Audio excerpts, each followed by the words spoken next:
La plupart des gens vont penser qu'un prof, ça professe. Oui, on va professer, mais en réalité, on va faire beaucoup plus que professer. Professer, c'est ou enseigner un cours, d'autant plus que les gens savent très bien qu'on enseigne 2 cours par session. 2 cours par session, un cours, c'est 3 heures. Donc, une personne va me dire dans les yeux, mais toi, tu travailles juste 6 heures par semaine. Combien qu'on te paye pour faire ça?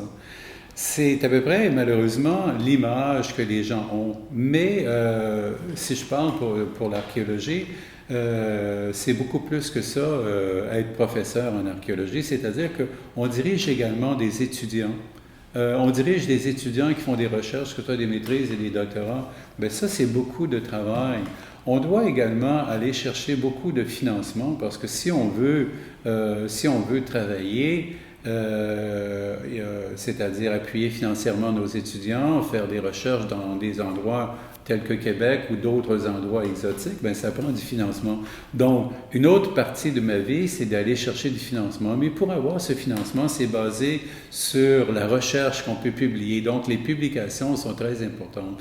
La diffusion des connaissances, parce que si je fais de l'archéologie, moi, c'est pas pour publier, je suis obligé de publier un article scientifique ou des articles scientifiques à chaque année si je veux continuer à avoir du financement, parce que le financement est basé sur la publication d'articles scientifiques.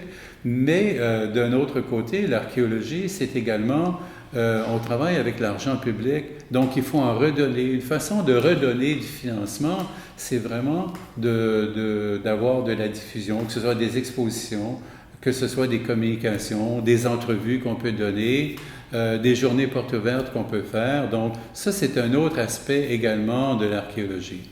Puis, tout ça mis ensemble, la diffusion, la publication, l'éducation de gens à la maîtrise et au doctorat, vont avoir en retour une retombée sur la société, une retombée économique sur la société. Donc, souvent, les gens vont se dire, mais comment ça qu'ils ne nous donnent pas de financement pour faire ça? Comment ça qu'ils ne nous permettent pas de mettre en valeur? Ben moi, je regarde plutôt, je me regarde moi-même. Je me dis, mais comment ça que j'ai pas réussi à convaincre ces gens de la validité de mon propre travail?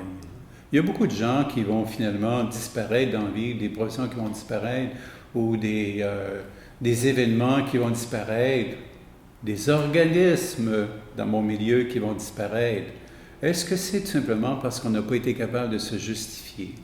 Donc, moi, j'ai un exemple dans ma propre famille où est-ce que mon grand-oncle m'a dit c'est tellement intéressant de parler avec toi parce que tu es capable de m'expliquer ce que tu fais. Il dit mon fils, il est médecin. Et un jour, j'ai demandé qu'est-ce qu'il faisait sur sa cellule depuis des années. Il m'a dit papa, je te l'expliquerai pas, de toute façon, tu comprendras pas. Si un fils dit à son père, de toute façon, tu ne comprendras pas, ben moi, je me demande, est-ce que le fils comprend ce qu'il fait lui-même? Moi, je suis tout à fait conscient que publier un article scientifique, il faut que ça se fasse, parce que c'est là-dessus qu'on est jugé, pas juste pour la promotion, mais également pour la subvention. Mais je dis toujours, tu publies un article scientifique, ça va être lu par 3 personnes. Il y en a un qui c'est un ami, l'autre c'est un ennemi qui veut te planter, puis peut-être l'autre c'est peut-être un étudiant qui a un certain intérêt parce que tu lui es obligé de lire un article que tu as publié. Tu sais. Donc, c'est tout à fait lu par un petit nombre de personnes, les articles scientifiques. Pourquoi c'est lu par si peu de personnes? C'est que regardez maintenant le nombre de périodiques disponibles et le nombre de compagnies, les JSTOR de ce monde, ou Manet Publishing, le nombre de compagnies qui se sont accaparées les journaux scientifiques. Et nous, nos bibliothèques en souffrent beaucoup de ça. Et donc, c'est pour ça, je dis ça tout simplement, quel est le readership d'un article scientifique versus une publication de vulgarisation.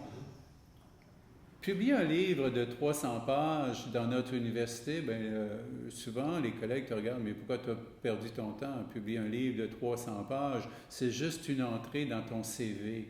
alors que tu aurais pu avoir 6 articles qui auraient sorti pour le même effort, tu sais.